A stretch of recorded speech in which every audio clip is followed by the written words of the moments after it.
tragedy and farce are not a million miles apart, but that the lines can get seriously blurred was illustrated conclusively in the last day or so by what was going on the Thunderfoot channel here on YouTube, when he posted a video and without the slightest hint of irony he decided to title it "The Subtle Art of Self-Deception." We were left wondering whether we should laugh or cry.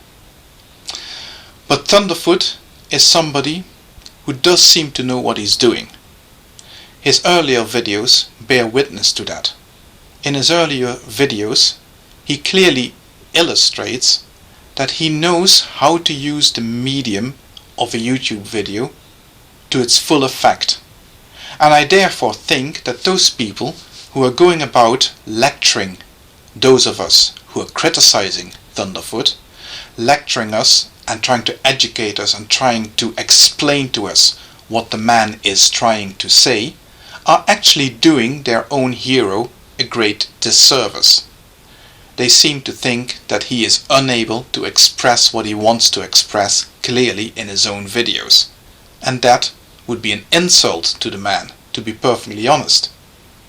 Now I think this is somebody who knows exactly what he's doing, but that also then means that you should look at a Thunderfoot video in an entirely different light than you would watch many other videos. A lot of people make their videos in order to vlog, in order to express their opinions, and the imagery on the video is secondary. It is filler, simply used as something for the eye to focus on while the man or the woman in question is presenting their opinion to the listener. Not so with Thunderfoot. Thunderfoot has shown clearly in his famous almost series of Why Do People Laugh at Creationism that he knows how to use imagery in his videos to its full effect, to underline, to complement, to show exactly what he means in his videos. And to pretend that this would have been any other way in his latest few videos would be wrong, to say the least. So in that light, let's watch Thunderfoot's videos again.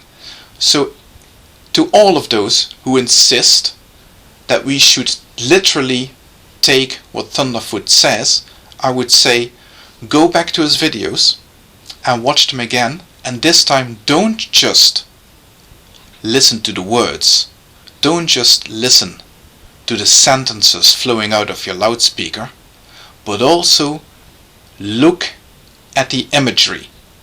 I think what we're looking at here is a masterful example of propagandism at its worst. This is somebody who uses language to convey one message and who juxtaposes it with imagery, portraying a completely different message. And that imagery is quite disturbing. This is somebody who thinks that they can on the one hand talk about a complete non-issue, such as the building of a community center in the city of New York, and somehow relate that, somehow present a subliminal link between that and terrorism by juxtaposing it with imagery of fanatical Muslims, of extremists, of terrorist attacks, and to present it as if there is some sort of a connection between the two, which of course there isn't. And that is what Thunderfoot is guilty of. Thunderfoot is guilty of using subliminal messages. Messages that are produced by combining one set of statements with another set of images, and creating, by doing so in the mind of the viewer, a link that does not exist in reality between 1.5 billion people who just happen to call themselves Muslims and a serious threat in the form of terrorism, serious threats in the form of extremism, and so on. That is what a lot of people have picked up on. That is what a lot of people have instinctively recognized by watching Thunderfoot's videos. That this is what's really going on. This is what's happening under the hood. This is how a message of bigotry, intolerance, and naked hatred is being spoon-fed into those of you who think that Thunderfoot is somehow a proponent of rational thinking and unemotional scientific progress. The Age of Enlightenment, my Thunderfoot. So it is particularly poignant to see him post a video in which he refers to his earlier work on YouTube. His earlier work that was truly amazing, that was truly impressive and truly enjoyable, and make it seem like there's some sort of connection between what he was doing then and what he is doing now, which of course is not the case, as has been pointed out by a number of different people already, so I don't need to go into too much detail. But obviously when he was making his video series, Why Do People Laugh at Creationists, he used to focus on individual statements made by individual people. He attacked the likes of Venomfang X on the basis of the statements that undeniably came out of their mouths. He attacked kn0w on what kn0w said.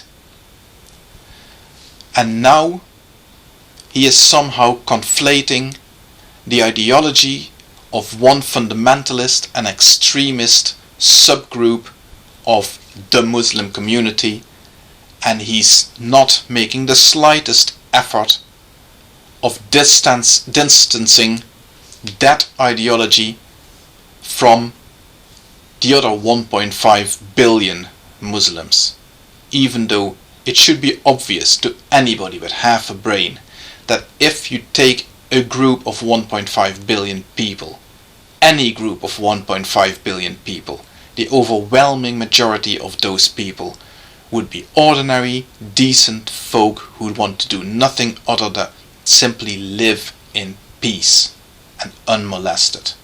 And that's all. His other arguments have been shown to be equally flawed.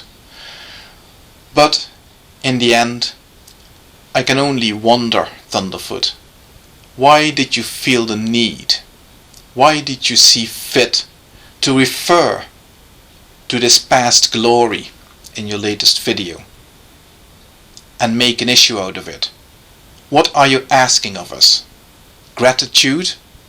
Are you asking us to close our eyes to the descent into madness that you've been embarked on just because of what you have achieved in the past? Your undeniable achievements that we all thoroughly enjoyed do not mean that you are now immune to criticism. The criticisms that have been leveled against you are perfectly valid. And maybe you should pull your head out of that dark, dark place and smell the coffee.